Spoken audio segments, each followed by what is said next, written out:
Assalamualaikum warahmatullahi wabarakatuh.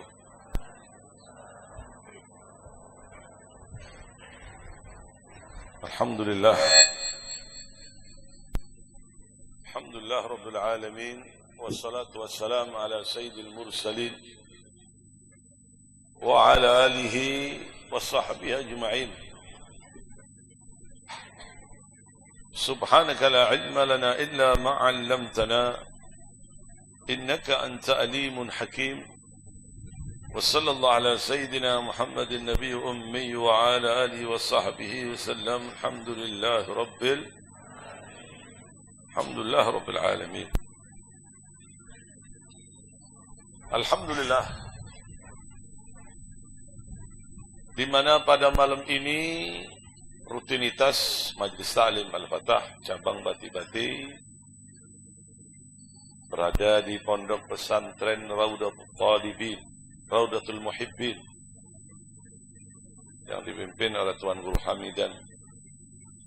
Kita doakan mudah-mudahan beliau diberikan panjang umur, sehat walafiat, diberikan keistiqomahan oleh Allah Subhanahu wa taala, diberikan kesabaran, barakah, demikian juga para santri-santrinya, demikian juga ayah beliau Bapak Haji Humaidi, Bapak Haji Rafi'i, dan para tuan guru, para santri yang hadir pada malam ini seberata.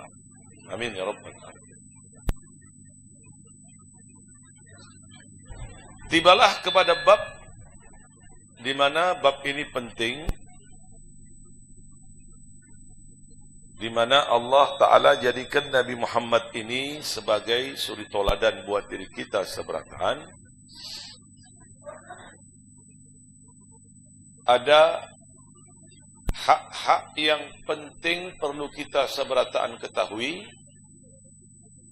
yaitu hak Rasulullah kepada umatnya. Jadi Nabi itu mempunyai hak terhadap kita sebagai umat.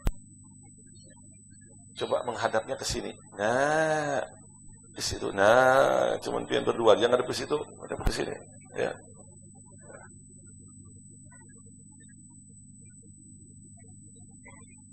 Apa hak Rasulullah terhadap umatnya? Di mana hak ini sangat besar kedudukannya, kewajibannya setelah hak Allah kepada hambanya dan hak hamba kepada Allah. Demikian juga Nabi Muhammad mempunyai hak mutlak terhadap umatnya. Apa itu?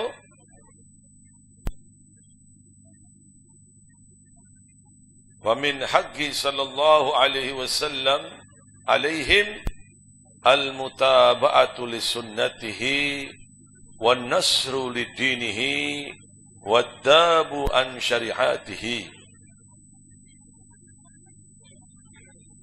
Haknya Rasulullah kepada umatnya ini menginginkan umatnya itu mengikuti jejak Rasulullah dalam segala bidang,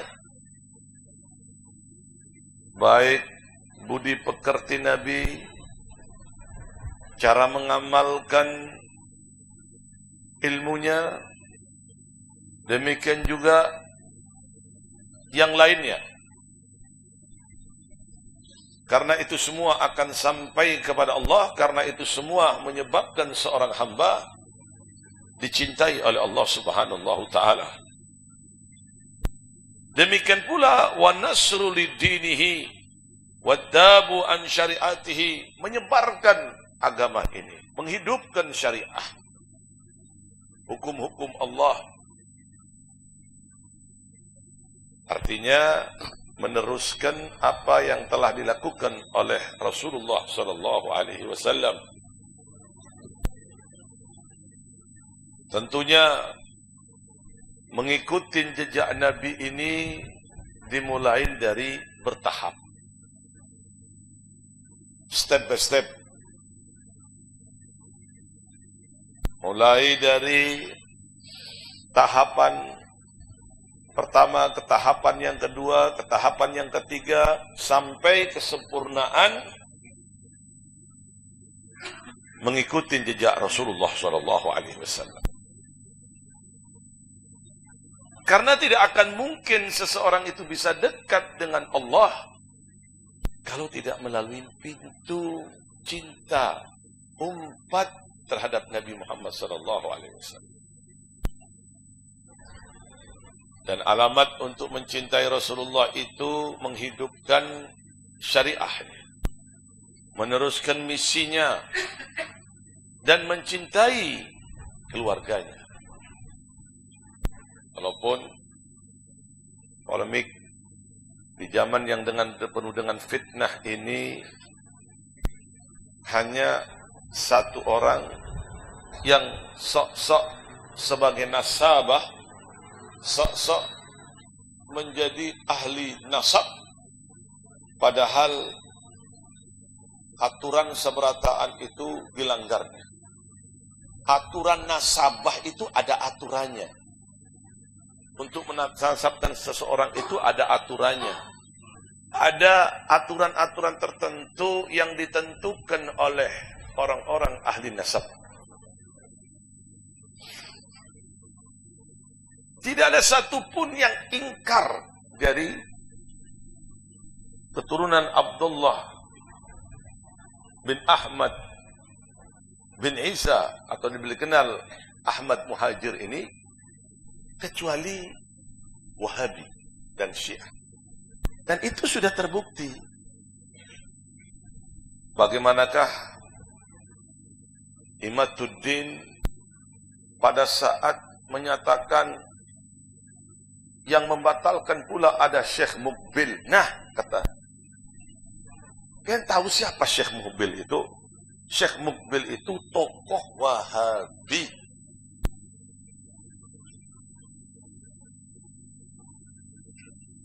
Yang menyatakan terputusnya nasab Abdullah bin Ahmad bin Isa atau lebih dikenal Ahmad Muhajir ilallah.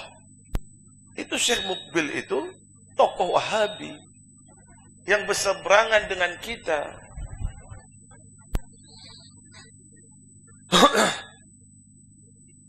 Dari sini saja kita sudah dapat menilai bahwa ini pemahaman yang keliru. Tidak sejalan dengan pemahaman Nahdiyin, tidak sepaham dengan apa yang telah diajarkan oleh Kiai Hashim Asy'ari, demikian juga Kiai Ahmad Dahlan. Tokoh dari tokoh Muhammadiyah, Kiai Ahmad Dahlan itu mengakui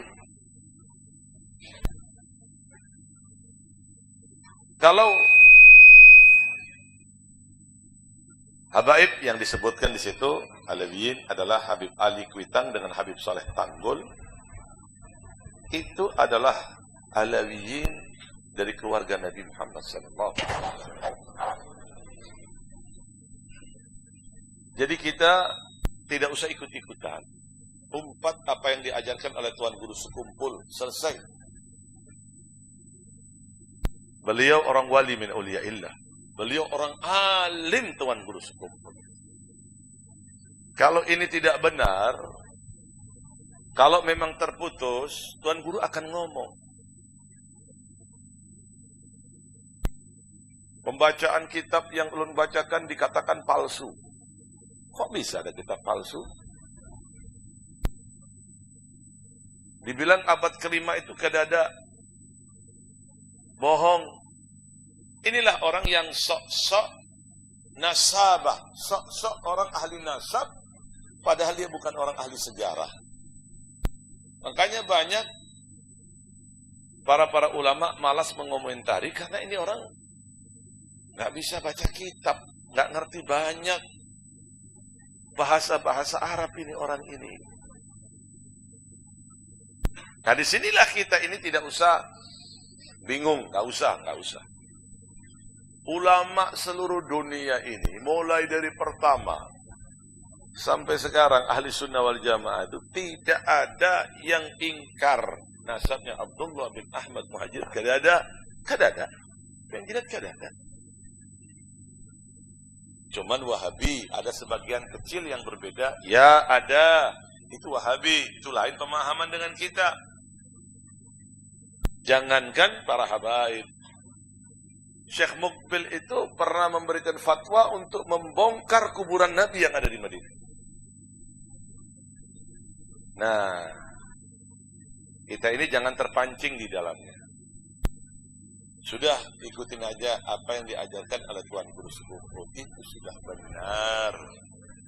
Itu sudah cocok. Itu sudah bagus. Yang dilanjutkan oleh murid-muridnya sampai dilanjutkan oleh Tuan Guru Hamidah. Udah itu sudah betul, sudah. Sudah nggak salah lagi, sudah nggak salah lagi, betul. Masa sekelas Tuan Guru Sikumpul nggak ngerti masalah itu, kan mustahil. Orang wali min auliyaillah, orang alim dunia, masya Allah, guru-gurunya para habaib semuanya disalah-salahkan sebrataan seluruh dunia, disalah-salahkan, cuman Sidin aja yang betul. Kan aneh itu. Aneh benar. Nabi telah memberikan jawaban, Nabi telah memberikan jalan keluar. Jikalau kalian ini menemui pertentangan, perpecahan pendapat, kata Nabi, fa'alaihi bisawadil a'zam, maka ikutilah yang mayoritas. Selesai. Jawaban Nabi itu mencangkup semuanya. Ikutin yang mayoritas.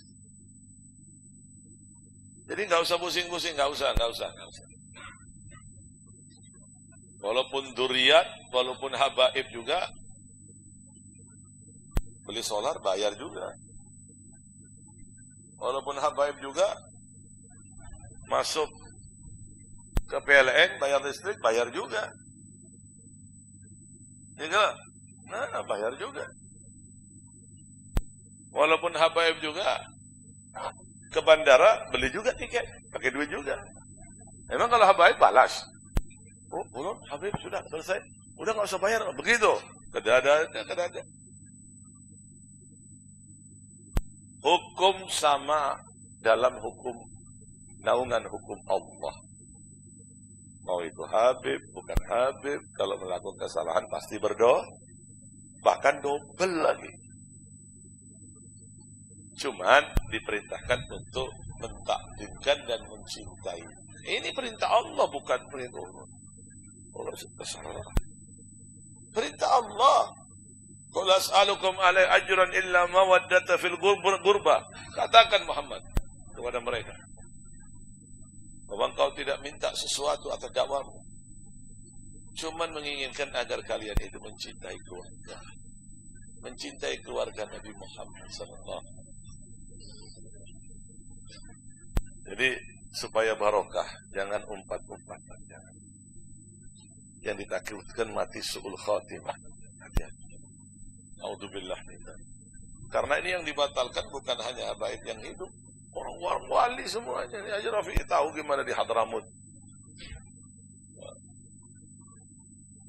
Para habaib, orang-orang wali yang sudah hatinya sampai kepada Allah.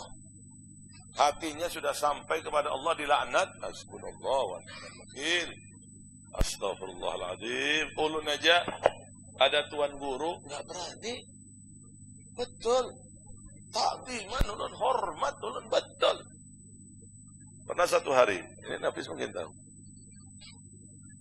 Waktu tuan guru Juhdi ada ya? Ada ya? Nah, ini murid ulun. Nafis ini. Alhamdulillah sudah hafal 30 juz Al-Quran. Guru Juhdi datang ke Tanggul, ke rumah ulun, duduk di ruang tamu. Ulun lagi mempersiapkan untuk beliau. Nah, tuan guru jadi kan merokok orang ya. Anak ulun keluar, Said Samman. Ada anak ulun namanya Samman. Maaf Pak, maaf, jangan merokok. Nggak tahu ini. Anak ulun tidak tahu. Maaf, nggak boleh merokok. Memang nggak ada yang berani merokok di situ, nggak ada yang berani. Tamu siapapun nggak berani di situ. Akhirnya ulun ketahuan, ulun kasih tahu, mohon maaf Tuan Guru, anak ulun kada tahu, silakan, nggak apa-apa Tuan Guru. Kada berani ulun. Orang-orang soleh ini yang begini-begini, kada berani ulun ta'ziman, ulun hormat, betul hormat. Hormat luar biasa ulun. Silakan, nggak apa-apa Tuan Guru. Silakan Tuan, nggak apa-apa Tuan. Ya, tapi ada ya, ada. Jadi artinya bahwa ulama-ulama ini adalah orang pilihan Allah. Apa yang dilakukan oleh beliau itu tidak sama dengan orang biasa. Jangan ditiru. Jangan ditiru rokoknya, jangan niru ilmunya. Guru ulun ada orang Betawi, ada. Jadi ulun sebelum belajar di Timur Tengah itu belajar sama orang Betawi di Jakarta. Wah, rokoknya itu hebat benar. Satu hari itu sampai 7-6 pak. Betul Pak Haji. Rokok 7-6. Mulai jam 2 urun dia. Tapi manfaat sini tidak guring malam baca kita. Ya. Dibuka lagi besok aja baca kita. Wah. Kalau nggak ada berani mau menegur, nggak ada berani loh. Terus terang aja orang-orang soleh seperti ini manfaatnya besar, hatinya sampai kepada Allah, nggak berani. Terus terang aja nggak berani. Orang-orang pilihan Allah seperti ini nggak berani. Terus terang nggak berani. Lebih baik menghadapin jagoan preman daripada yang begitu. Ya. Jadi kembali lagi tadi, kemudian menghidupkan agamanya, menyebarkan agama Islam. Nah lihat bagaimana. Kalau kita lihat perjuangan para habaib terdahulu. Mereka itu meninggalkan Yaman, meninggalkan Hadramaut. Di tempat mereka itu semuanya ada makmur. Mereka keluar berdakwah ilallah sambil membawa dagangan untuk membutuhin kebutuhannya dan untuk dakwah ilallah. Kemudian sampai ke negara Afrika, sampai ke negara Brunei, sampai ke Indonesia, sampai ke Malaysia, sampai ke Filipina, seberatan ke mancanegara. Ya. Sampai ke mancanegara. Semua itu ia lakukan demi Islam. Demi Islam. Bukan mau cari apa lagi, kadang ada mencari demi Islam. Metode cara dakwah mereka ini berbeda-beda. Ada yang di majelis, kemudian pindah lagi. Ada yang di majelis, lalu diberikan makanan, dibuatkan makanan. Dari modal dari sidin juga. Dipotongin kambing, selesai kumpul orang, selesai kasih hidangan makanan. Kemudian kasih wejangan supaya takut kepada Allah, mengikuti perintah Allah. Begitu lihat bagus, pindah lagi. Masya Allah. Hayatnya, kehidupannya, semuanya dalam perjalanan dakwah ilallah. Habib Ahmad Al-Mashhur, Al-Haddad, Habib Ahmad Mashhur Haddad di Jeddah. Tahu ya? Masuk ke negara Afrika. Afrika itu tempatnya sihir. Tempatnya ilmu hitam. Luar biasa Afrika itu. Masuk pelan, Habib berdakwah di situ, ada terjemahnya dengan bahasa Afrika, di bahasa Arab. Masuk lagi, tidak sedikit ada gangguan-gangguan. Orang yang ingin mengganggunya, orang yang ingin menggagalkannya. Alhamdulillah, lebih dari 100.000 orang yang masuk Islam di tangan. Habib Ahmad Mashhur Haddad. luar biasa. Ya, bagaimana perjuangannya yang begitu hebat. Menghadapi tantangan, menghadapi berbagai macam ujian, cacian, makian, fitnah, menghadapi orang-orang munafikun, menghadapi orang-orang yang mukadzibun, orang-orang yang mendustakan ucapannya, banyak. Makanya nanti para santri ini apabila belajar yang benar. Di luar ini membutuhkan pian sebenarnya. Tapi belajar dulu. Jangan keluar dari pesantren ini kecuali mendapat izin dari guru pian. Nah, ulun izinkan pian dakwah, berangkat. Kalau belum diizinkan, jangan dulu. Duduk. Di luar sana membutuhkan orang-orang seperti pian ini. Meneruskan misi.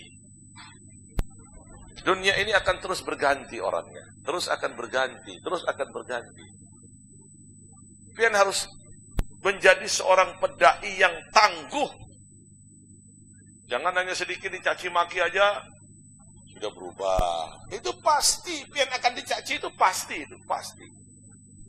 Pasti akan dicaci maki, pasti akan diremehkan, pasti akan dibully, pasti akan segala macam. Tenang aja, pasti itu akan terjadi. Persiapkan diri pian dari sekarang ini.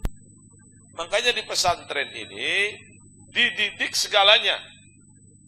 Dididik kesabaran, dididik ketakwaan, dididik kesungguh-sungguhan, dididik sampean ini menjadi seorang santri yang tangguh.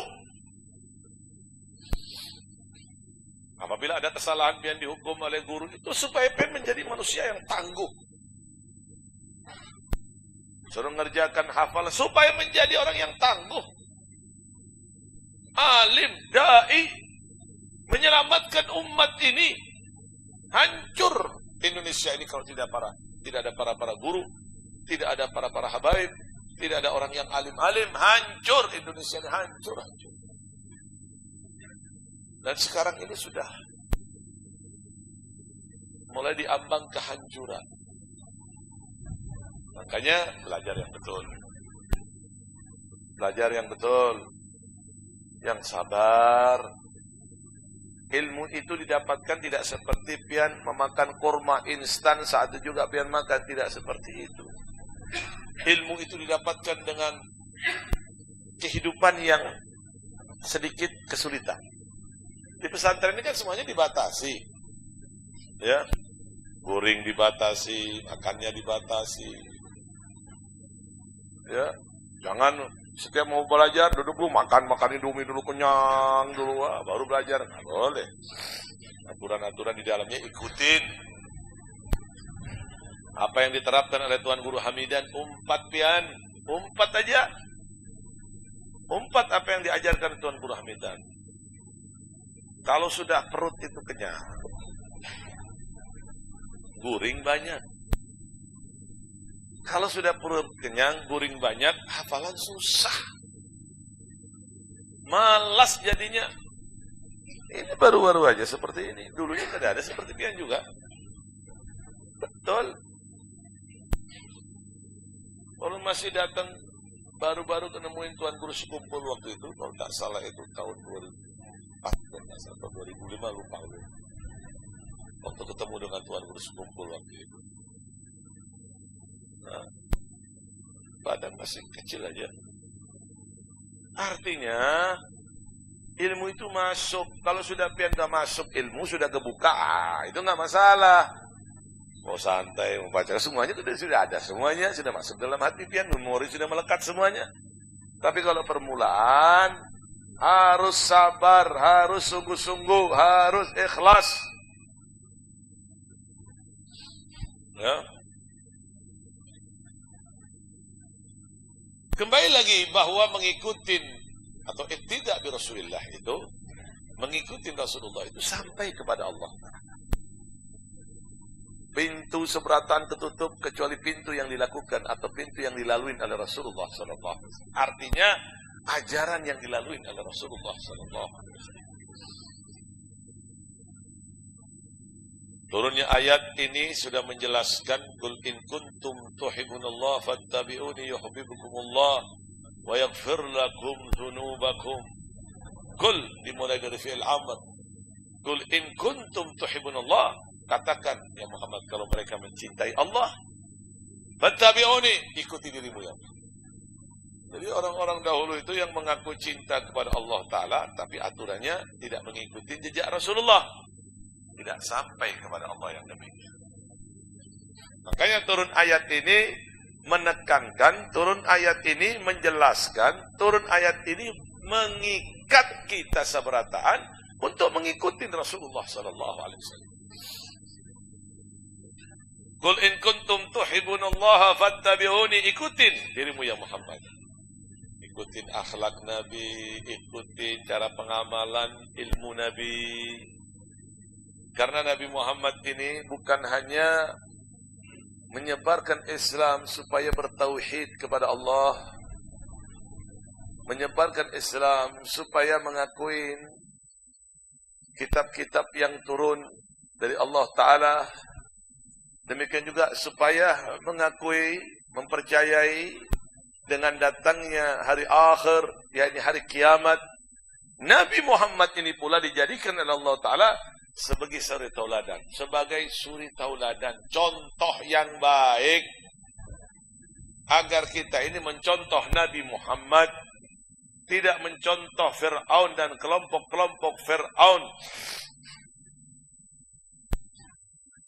Kalau sudah kita mencintai Nabi Muhammad, kalau sudah kita ini umpat kepada Nabi Muhammad, Allah akan memberikan kekhususiaan yuhibbukumullah, maka Allah akan cinta. Jadi harus melalui Nabi Muhammad dulu. Dari situlah orang-orang saleh, orang-orang yang hatinya sudah sampai kepada Allah Subhanahu wa Ta'ala, tidak ada satupun yang tidak cinta, yang tidak mengikuti jejak Nabi Muhammad SAW. Sebagian orang-orang saleh, sebagian orang-orang pilihan Allah Ta'ala ini tidak melakukan segala sesuatu kecuali perintah dari Nabi. Melalui datangnya Nabi kepada beliau yaqdatan, dalam keadaan terjaga. Tidak melakukan ini, tidak melakukan itu kecuali ada instruksi dari Rasulullah. Allahumma shalli ala Muhammad. Ya. Maka apabila seseorang itu mengikuti Rasulullah, mengikuti jejak Nabi Muhammad, yuhibbukumullah, maka akan turun kecintaan Allah kepada hambanya. Di sini dalil. Orang itu bisa dekat dengan Allah Ta'ala menurut bagaimanakah dirinya dengan Rasulullah. Kalau dengan Rasulullah cintanya 100%, ya sampai 100% kepada Allah Ta'ala. Kalau cintanya kepada Rasulullah 50%, ya sampainya 50% kepada Allah Ta'ala.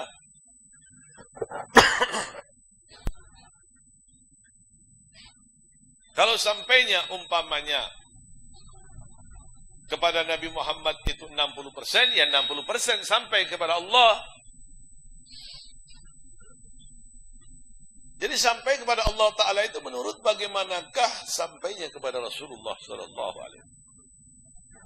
Sampai-sampai orang-orang saleh itu saking dekatnya dengan Allah Ta'ala, beliau mengatakan idza dzakartun nabi numshir yashrid alaina red li shi bijnah yabghayt fi jufil batir.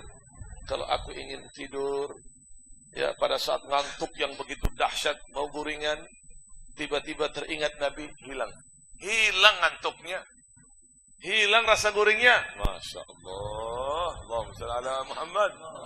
Itulah contohnya orang-orang yang zahir dan batinnya sudah sampai kepada Allah. Subhanallah. Ya. Wa yaghfir lakum dunubakum. Kalau sudah cinta, Allah Ta'ala cinta kepada hambanya, dosa-dosa orang yang mencintai Rasulullah itu diampuni oleh Allah Ta'ala dosanya. Masya Allah. Tanpa memohon ampun, Allah memberikan bonus. Apa itu? Dosanya diampuni. Alhamdulillah. Alhamdulillah. Makanya pada saat yang umpat, apa yang dilakukan oleh Nabi Muhammad, tanpa pian sadari dosa pian telah diampuni. Allahumma shalli ala Muhammad. Ya. Waqala sallallahu alaihi wasallam al-mutamassik bisunnati inda fasad ummati lahu ajr syahid. Orang yang berpegang teguh dengan sunnahku pada saat umatku ini dalam keadaan penuh dengan fitnah, menemui fitnah yang besar,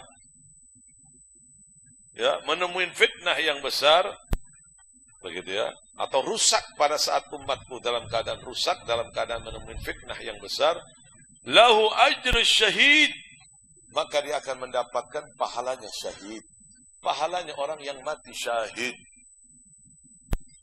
Lihat, berpegang teguh saja dengan sunnah, dia mendapatkan pahala orang yang mati syahid. Nah, sebagian orang ini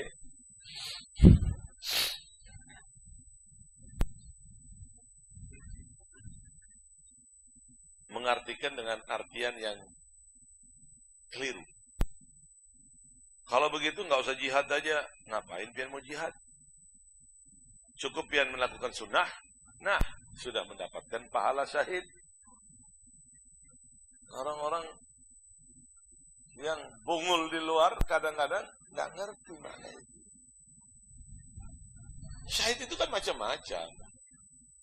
Ada syahid akhirat.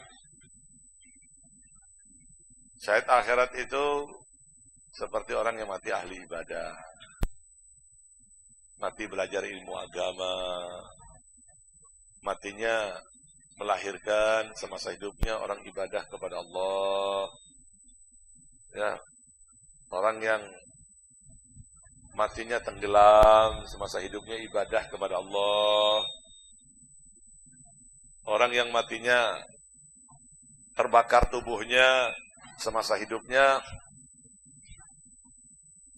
ibadah kepada Allah, ini syahid matinya. Mati syahid. Dinamakan syahid akhirat. Syahid itu ada 3.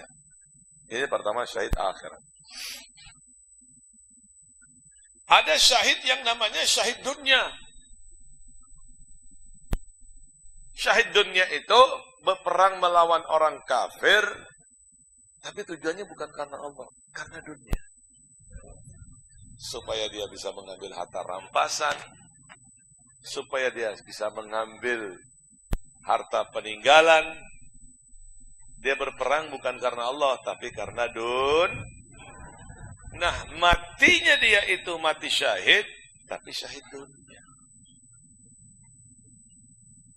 Yang paling tinggi, yang paling bungas, yang paling mulia darajatnya itu syahid dunia wal akhir. Syahid dunia akhirat. Apakah syahid dunia akhirat itu? Orang yang berperang di jalan Allah Ta'ala kemudian mati di situ. Semata-mata menegakkan agama Allah, semata-mata menegakkan hukum Allah. Mati di situ. Itu yang namanya syahid. Syahid dunia wal akhirat. Syahid dunia wal akhirat. Mati yang sudah jelas surganya. Bagaimana mati yang jelas surganya? Misalnya melawan orang-orang Israel, penjajah.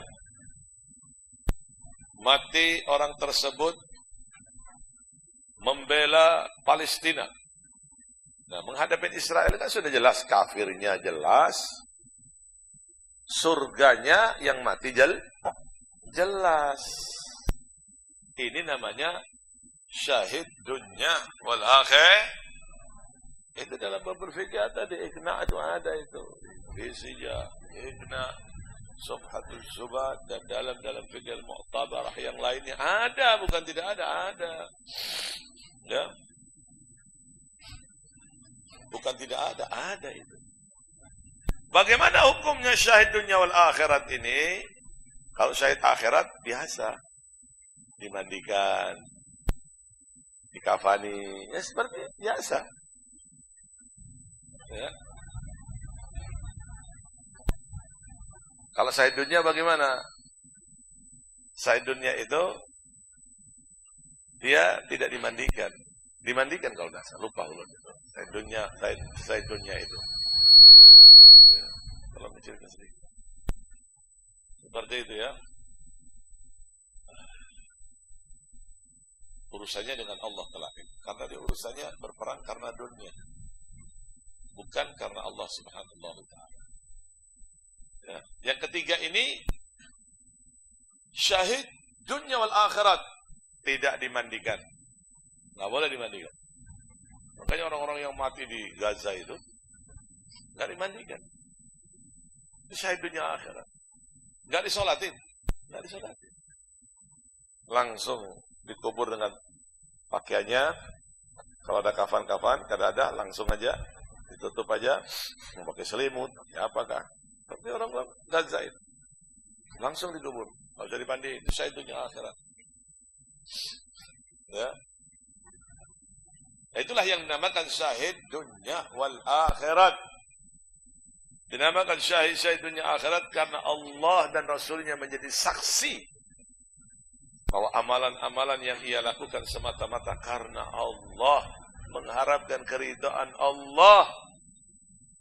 Namun ada yang lebih besar fadilahnya daripada syahid, kedudukannya daripada syahid. Siapakah itu yang lebih mulia, lebih besar? Itu adalah ulama. Itu adalah ulama. Kedudukan ulama itu lebih tinggi dibanding kedudukannya orang yang mati syahid. Karena ulama itu membimbing dengan ilmunya, mengarahkan dengan ilmunya, memberikan petunjuk dengan ilmunya. Dari mana pian tahu bahwa orang yang mati di jalan Allah Ta'ala itu Allah tempatkan dirinya di surga? Dari ulama. Ulama dari guru-gurunya sampai kepada Nabi Muhammad SAW, dan Nabi Muhammad dari Allah Subhanahu wa ta'ala. Ya. Jadi berpeganglah dengan sunnah. Salah satu sunnah yang perlu diperhatikan, siwak. Siapa yang berani mengeluarkan siwak?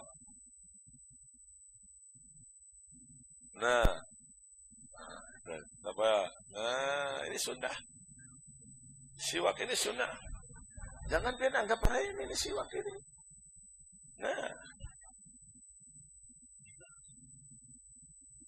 Siwak ini jangan dianggap remeh.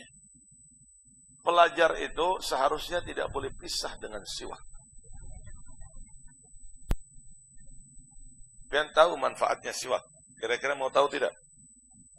Mau tahu tidak? Mau tahu tidak? Pertama, siwak itu bisa memfasihkan lidah. Kadang-kadang baca Quran agak susah, baca kitabnya agak susah, pakai siwak. Selain Quran dibaca, selain hafalan-hafalan yang lain yang diterapkan di pesantren ini, siwak dipakai. Nah, cara pemakaian siwak itu, perhatikan ini penting. Makruh lebih dari sejengkal. Lebih dari sejengkal ini makruh. Atau kurang dari 4 jari. Makruh. Sedikit-sedikitnya tidak boleh kurang dari 4 jari. Kan ada itu kadang-kadang segini itu siwaknya.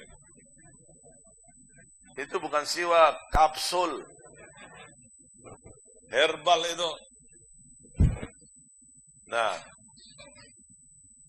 menguatkan hafalan. Para santri ini kan kudu kuat hafalan. Hafalan Quran, hafalan jurmiyah, ada hafalan hadis, hafalan fikih yang diterapkan oleh Tuan Guru dalam tulisan itu perlu dihafalkan, dipahami, kemudian dihafalkan, kemudian diamalkan. Nggak bisa kalau hanya dipahami tapi nggak hafal. Nggak bisa, nggak mungkin. Antara hafalan dan pemahaman itu bersatu. Perhatikan cara pemakaiannya.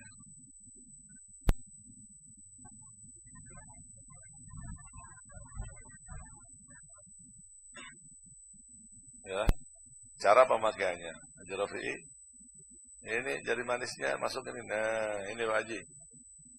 Masuk Pak Haji. Nah, bagus ya. Ya, pakai pulpen. Yang ada pulpen, pakai pulpen sementara. Pakai pulpen. Pakai pulpen. Pakai pulpen. Nah, prakteknya pakai pulpen. Ya, begitu. Nanti siwak. Umpamanya ada yang mau ke pasar, titip aja. Atau di sini mungkin ada apa namanya? Perpustakaan, penjualan kitab, ada penjualan ini di pesantren. Perhatikan caranya begini. Nih. Ini dakian sunnah siwak, perhatikan. Ya. Ini tangan begini.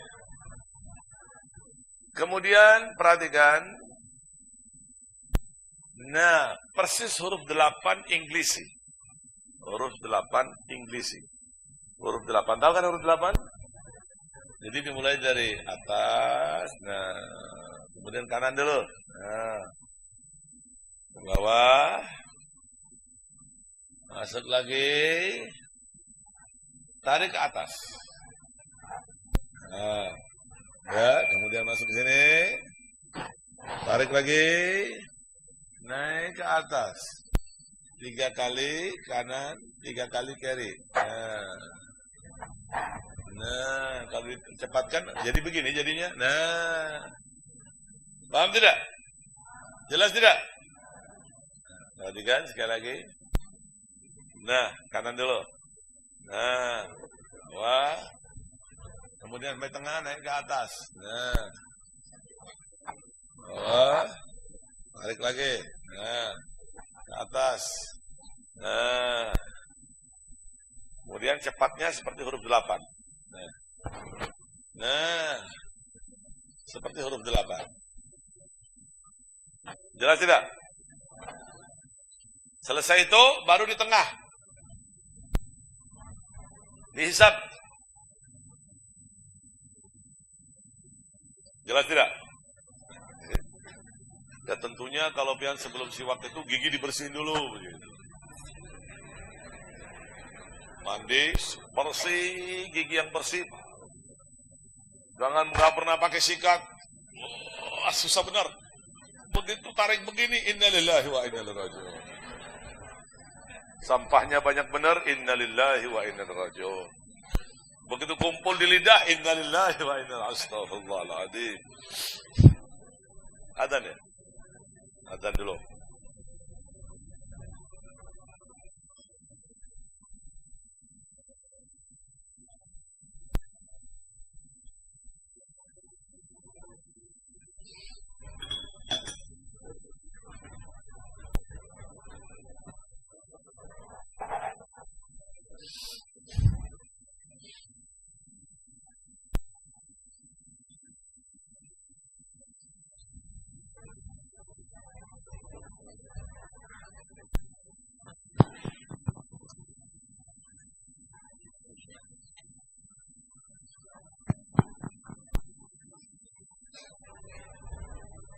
الله أكبر الله أكبر الله أكبر الله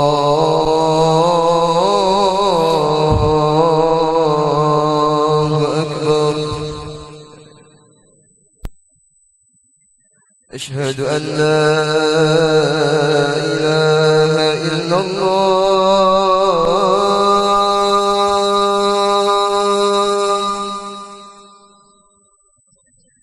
أشهد أن لا إله إلا الله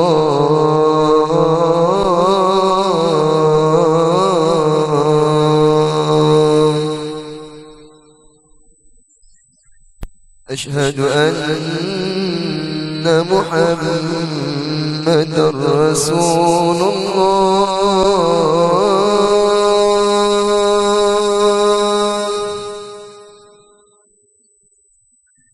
أشهد أن محمدا رسول الله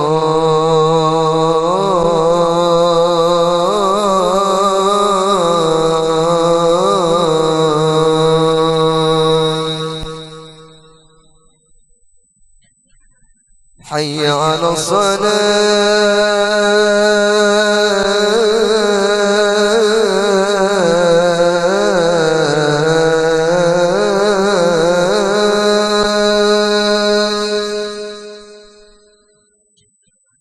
حي على الصلاة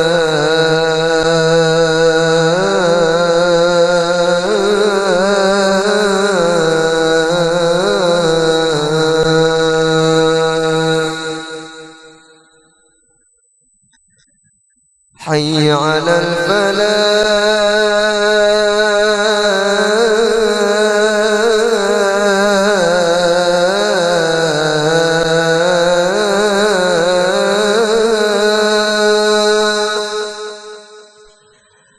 حي على الفلاح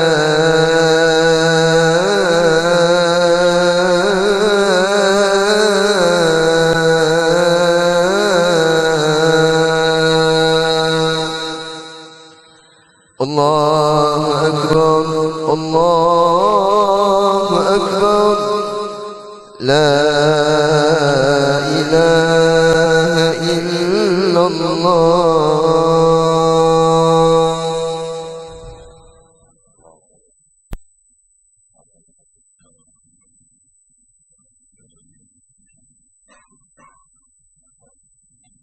Ini yang pertama ya, yang berhubungan dengan siwak. Allahumma shalli ala Muhammad. Jadi siwak itu bisa memfasihkan lidah. Umumnya kan pian berbicara bahasa Arab, diterapkan juga bahasa-bahasa kitab itu semuanya bahasa Arab. Tidak ada yang bahasa-bahasa Banjar. Mungkin terjemahannya ya, ada bahasa Banjar. Bahasa Arab, nah sulit jadinya kalau tidak ada pakai siwak. Sulit. Caranya sikat gigi yang rutin. Kemudian kalau bisa ada siwak yang penutupnya seperti ini. Itu lebih bagus, lebih aman. Kalau nggak ada ya nggak apa-apa. Kalau ada, bagus. Ini siwak kan keras. Caranya bagaimana? Ini air. Ya, air. Pada saat pian mau guring, masukkan ke dalam air. Siwak itu akan bertahan lama kalau selalu terkena air. Coba Pak Haji, Rafi, siwaknya begini. Sini Pak Haji, maaf Pak Haji, sini Pak Haji. Enggak apa-apa. Nah, ini agak kering. Kenapa agak kering? Karena jarang tersentuh air. Jadi air tidak menyerap di sini. Ini kering. Lain punya ulun basah.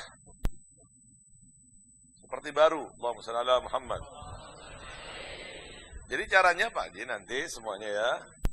Dimasukkan ini gelas, diisi air. Dimasukkan. Nanti menyerap air itu ke dalam siwak. Sehingga siwak kelihatan bertahan lama. Kelihatan seperti baru. Ya. Siwak itu bertahan lama, siwak itu akan seperti baru. Lakukan pada saat mau sholat. Orang sholat itu pakai siwak lebih baik, lebih afdal, lebih bagus, lebih mulia dibanding orang yang tidak memakai siwak 70 kali. Khairu min sab'ina. Lebih bagus daripada 70 kali salat bi ghairi siwak, tanpa melakukan siwak. Mau salat dipakai. Mau baca Quran, mau baca kitab, ini kan menguatkan hafalan. Tapi juga hafalan diulang-ulang. Jangan pakai begini aja tapi nggak diulang-ulang, ya tetap aja. Lebih dimudahkan siwak pengaruhnya. Seperti kopi pahit pian rasakan. Kuat siwak ini dampaknya menguatkan hafalan. Nah, memfasihkan lidah, menguatkan hafalan. Kadang-kadang lupa apa ya? Pakai siwak. Pakai siwak. Jangan baju aja di gini-gini. Nah, siwak Orang nggak tahu harganya berapa. Nggak ngerti orang siwak. Nanti ya mungkin dari perpustakaan, dari pesantren menyediakan nantinya nanti Tuan Guru Hamidan nanti yang atur gimana siwak. Ya, ini yang pertama menguatkan hafalan, memfasihkan lidah. Demikian juga salah satunya siwak ini menggampangkan mengucapkan kalimat syahadat pada saat sakratul maut. Ini orang mau mati, asyhadu an la ilaha illallah wa asyhadu anna Muhammad Rasulullah. Gampang benar, padahal itu paling sulit. Lidah sudah nggak bisa ngomong. Lidah sudah berbalik. Siwak menggampangkan. Nah, mumpung PNG kasih ada kemampuan, pakai siwak. Banyak manfaat siwak, salah satunya membuat murka setan. Artinya bagaimana? Nah, ini orang tanya Rafi itu. Orang yang pakai siwak itu selalu dilupakan siwaknya tahu di mana. Kadang-kadang orang itu lupakan di mana ya? Di mana siwak ya? Di mana ya? Begitu, setan nggak senang. Oh, lebih baik kalau lupain aja. Nah, begitu. Walau kadang-kadang begitu. Gimana ya? Tadi lu kesini kemana? Ya Allah, ini setan marah benar. Maka dibuat lupa. Dibuat sibuk sesuatu, melupakan hal yang penting. Siwak. Ya. Satu orang, satu. Jangan bergantian siwaknya. Taruh. Selesai pakai, perhatikan selesai pakai. Nah, wudu bersihkan. Selesai pakai mau wudu nih, pian pakai siwak dulu, bersihkan dulu dari kuman-kuman. Nanti selesai sholat, begitu mau tidur dibersihkan, baru ditaruh. Jangan seminggu baru dibersihkan. Ngalih bener digaduh nih orang. Dan siwak itu bisa mematikan kuman. Kalau pian tidak percaya, boleh pian coba. Ambil air di kolam, ya aqua gelasan, kalian lihat begini, kumannya ada. Nah, kalian masukkan siwak, kalian lihat nanti, kuman itu akan mati. Demikian juga mematikan kuman-kuman yang ada di antara gusi gigi ini. Ya, ulat-ulat yang berototin gigi itu akan mati. Tapi begitu pian makan lagi, hidup lagi. Siwak itu penting. Memfasihkan lidah, menguatkan hafalan, membuat murka setan, menggampangkan mengucapkan syahadat, dan menggampangkan proses orang belajar ilmu agama. Kira-kira siwak penting tidak? Penting tidak? Imam Syafi'i itu kaum Bani laki sama aja.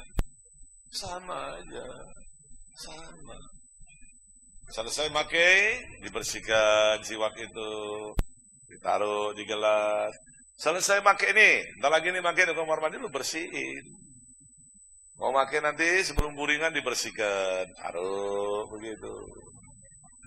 Ya. Nanti kalau sudah pakai dibersihkan. Kalau ada yang penutup seperti ini bagus. Ya, bisa biar bawa kemana-mana pakai seperti pulpen begitu. Nah, masya Allah, tabarakallah, jangan-jangan hilang nanti ini. Setan marah, wah Habib lagi ngajarin nih.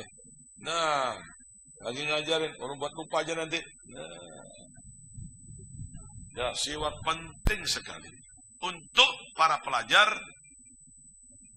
Kalau di Madinah diwajibkan untuk memakai siwak. Karena ini ada hubungannya dengan hafalan, ada hubungannya dengan bahasa Arab, ada hubungannya dengan sholat. Nah, kesehatan juga, ya mematikan bakteri-bakteri, bukan hanya di sini, tapi di dalam perut juga kalau pengen telan. Tapi jaga kebersih. Selesai pakai cuci. Jangan nggak dicuci ditaruh, nah tempatnya nyamuk di situ senang. Nah, bukan menghilangkan kuman tanpa malah menjadi sarang kuman. Jelas tidak? Jelas tidak? Ya dapat pahala, cuman afdolnya pakai aturan seperti itu. Sunnahnya itu. Ya, 8 nggak repot kok. 8 begini aja. 8 huruf 8 kan begini. Nah, begini Pak. Ya kan? Ini huruf berapa? 8 kan? Nggak apa-apa, cuman afdolnya, sempurnanya seperti huruf 8, caranya huruf 8. Nah, ke atas, bawah. Sampai tengah, naik ke atas. Ke bawah. Lagi, naik lagi. Enggak usah kursus soal ini. Sebentar aja paham. Begitu. Jelas tidak? Jelas tidak? Kira-kira siwak penting tidak? Penting tidak? Terutama untuk para santri. Cukup ya? Sampai sabda Rasulullah SAW berbunyi, "Man ahya sunnati faqad ahabbani, wa man ahabbani kana ma'i fil jannah." Sampai di sini, barang siapa orang yang menghidupkan sunnahku, itu berarti orang itu mencintai aku. Barang siapa orang yang mencintai aku, kelak orang tersebut bersama dengan aku di surganya Allah. Amin ya Rabbal. Amin ya Rabbal. Amin ya Rabbal. Ya.